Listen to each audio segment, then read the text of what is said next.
Hello बच्चों, now let's do this problem. Ordinates of the points P and Q on the parabola y square equal to 12x are in the ratio 1:2. तो locus find करना है point of intersection का of the normals to the parabola at P and Q. तो सबसे पहले क्या करोगे, पहले point P and Q choose करोगे. तो let P be equal to 81 square comma 281 और Q will be 82 square comma 282. अच्छा, इसमें ए जो है वो 3 लेना हमने. Y square equal to 4ax, तो ए इक्वल टू 3 हो गया. अब फर्दर हमें क्या दे रखी है कंडीशन की ordinates of the points P and Q. तो यानी कि 281 अपॉन 282 ये दे रखी है रेशियो 1/2. तो 2a कट गया, तो T2 की वैल्यू आ गई 2 टाइम्स T1. तो एक तो कंडीशन ही आ गई.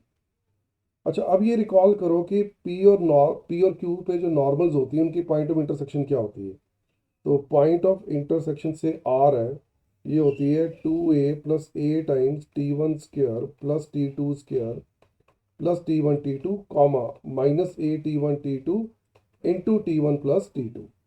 ये होती है point of intersection of the normals at these points. अब इसमें a को मेरे को 3 डालना है और T2 equal to T1 use करना है. और इस पॉइंट का मुझे लोकस चाहिए, तो let it be equal to h comma k. तो मेरे पास दो इक्वेशन आ जाएंगी. h इक्वल टू, अब a को मैं 3 डाल रहा हूँ, तो ए को 3 डालूंगा तो ये 6 हो गया. 3 टाइम्स, अच्छा T2 की वैल्यू 2T1 डाल दूंगा, तो T1 स्क्र ये हो जाएगा 4T1 स्क्र. अच्छा, यहाँ पर भी 2T1 स्क्र हो जाएगा. और K की वैल्यू ये होगी -3 टाइम्स T1, और T2 की जगह डालूंगा 2T1, और इधर भी T1 प्लस 2T1. तो देखें क्या बन गया. h equal to 6 plus 3 times, ये हो गए टोटल 71 स्क्र. और इधर k equal to -6T1 square into 3T1, 6 और ये 3, यस. तो ये हो गया तुम्हारा -18T1 क्यूब k की वैल्यू.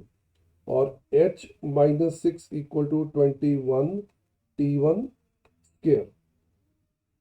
तो ये मेरे पास दो रिलेशन आ गए, k equal to this and h -6 equal to this.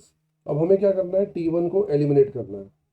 तो हम ऐसा करते हैं, इसको हम कर देते हैं क्यूब. h-6 का क्यूब इक्वल टू 21 का क्यूब इंटू T1 की पावर 6 हो जाएगा.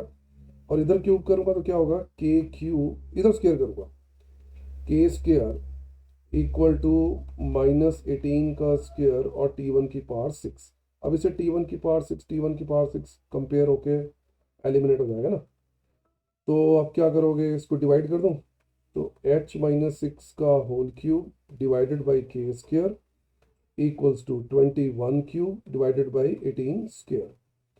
तो finally 18 square by 21 cube into h-6 का whole cube equal to k square. तो ये लोकस की मेरी इक्वेशन आ जाएगी. अब k यानी कि y और h यानी कि x.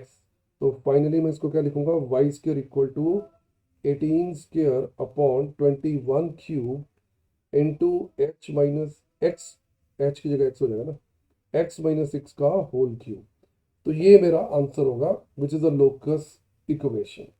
अब इसमें बस थोड़ा सा ये कर सकते हो कि इसको आप कटिंग कर दो, सिंप्लीफाई कर दो जितना आप कर सकते हो, और फाइनली वही हमारा आंसर बन जाए. तो आई होप बेटा तुम्हें ये सब समझ आ गया. चलो now see you in the next problem.